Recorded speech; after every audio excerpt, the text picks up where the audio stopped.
We are building next version of the robot arm, and the first prototype is there. We 3D printed and mounted on top of the existing robot because we didn't have extra extrusion, but whatever. As you can see, this is the mount, shoulder, elbow, and wrist. We haven't put the hand yet.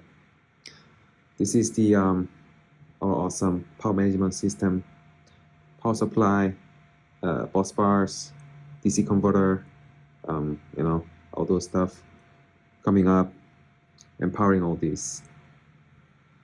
So we're gonna control the shoulder part of the robot in this video.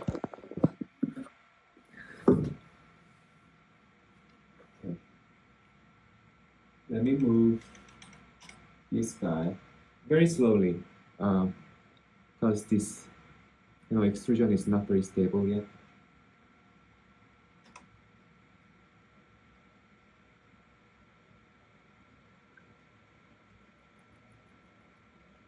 Yeah, you can go up 90 degrees parallel, the max torque.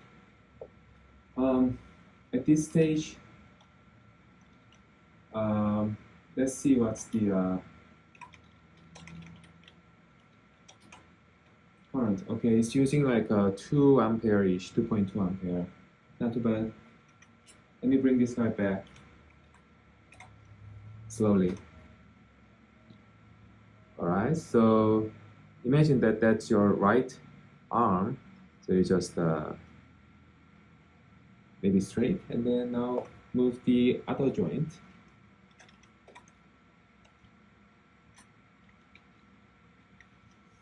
Like this.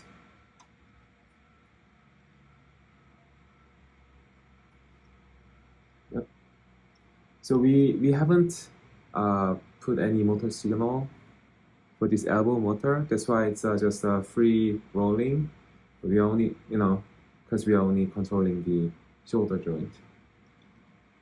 Shoulder joint can also go up to 90, but I'll just bring it back to original position now.